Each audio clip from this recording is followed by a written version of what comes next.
नमस्कार मैत्रिणींनो. आता सध्या आहे ना वाटाण्याच्या शेंगा बाजारात भरपूर प्रमाणात आहे आणि थोडं स्वस्तसुद्धा आहे बरं का. तर मग म्हटलं चला तर नेहमीच वाटाण्याची भाजी करण्यापेक्षा आहे ना थोडं वेगळं काहीतरी बनवूया. तर येथे आहे ना आपण वाटाण्याचा ठेचा बनवणार आहोत.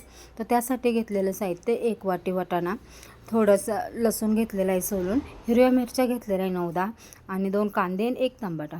तर इथे आहे ना मिरच्यांना थोडासा कट देऊन घ्यायचं आहे, म्हणजे कसं तव्यावर आहे ना थोडंसं तेल टाकून त्या फ्राय करून घेताना ना इकडे तिकडे उडणार अजिबात नाही. थोडं लसूण पण तेलामध्ये ना आपण फ्राय करून घ्यायचं आहे. आणि त्यानंतर आहे ना जे वाटाणा आहे ना तो सुद्धा छानपैकी आहे ना थोडासा तेलात फ्राय करून घेऊया आपण. असं छोट्या छोट्या रेसिपी पाहण्यासाठी ना चॅनलला नक्की फॉलो करा. आणि हो, ज्या ताई दादांनी चॅनलला फॉलो केलेलं आहे ना त्यांच्या अगदी मनापासून धन्यवाद. हे पहा, ह्या पद्धतीने आपण छानपैकी आहे ना तेलात थोडंसं फ्राय करून घेतलेलं आहे.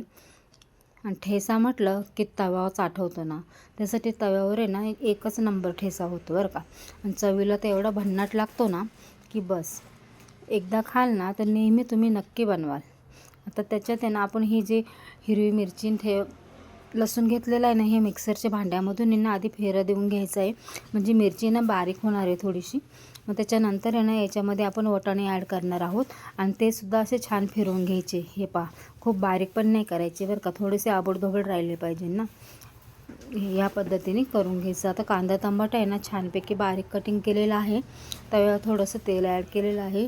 कांदा छानपैकी परतून घ्यायचा आहे. त्याच्यामध्ये ना थोडंसं मीठ आणि हळद टाकले की लवकर कांदा परततो. कांदा छान सोनेरी कलर होईपर्यंत परतला आहे आता. तर त्याच्यात मीठ आणि हळद ॲड केली की अजूनच छान लवकर परतणार. या पद्धतीने ॲड केलं आहे. चवीनुसार मीठ, हळद. आता आहे ना त्याच्यामध्ये टमाटा ॲड करणार आहोत. टमाटा पण छानपैकी मऊसर आहे ना झाला की त्याच्यामध्ये आपण कोथिंबीर ॲड करायची आहे. कोथिंबीर पण छान परतून घ्यायची. आता नंतर हे जे आपण वाटाण्याचं बॅटर वाटलेलं आहे ना ते ॲड करायचं आहे.